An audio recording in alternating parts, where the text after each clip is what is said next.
Welcome to the Tech Egg. Don't get scrambled. Enjoy the video. In this video, I will explain how to make landing gear and build a boat for treasure. First, begin by constructing a robust base for your landing gear. This foundation is crucial for stability.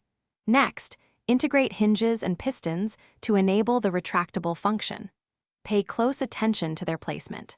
Finally, ensure all components are perfectly aligned for seamless operation.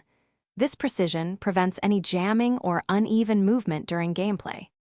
Now, let's focus on the core mechanism. Attach a servo motor to your landing gear structure. This motor will provide the power for retraction and extension. Connect the servo to a simple switch, allowing you to activate the gear with ease. Remember to test the mechanism thoroughly after each step. This iterative testing helps you catch and fix any potential problems early, ensuring reliable performance. Hey everyone, quick break.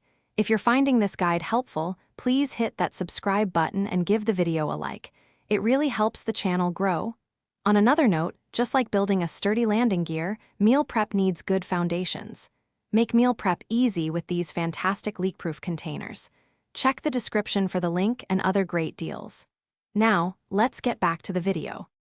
Once the basic mechanism is functional, it's time for refinement. Add additional structural supports to your landing gear. This prevents wobbling and ensures durability, especially during high-speed maneuvers. Adjust the piston speeds to achieve a smooth, realistic deployment and retraction. Finally, personalize your landing gear with paint and decorations. A well-designed and visually appealing landing gear enhances your overall build. Thanks for watching. Consider subscribing if I helped unscramble your problems.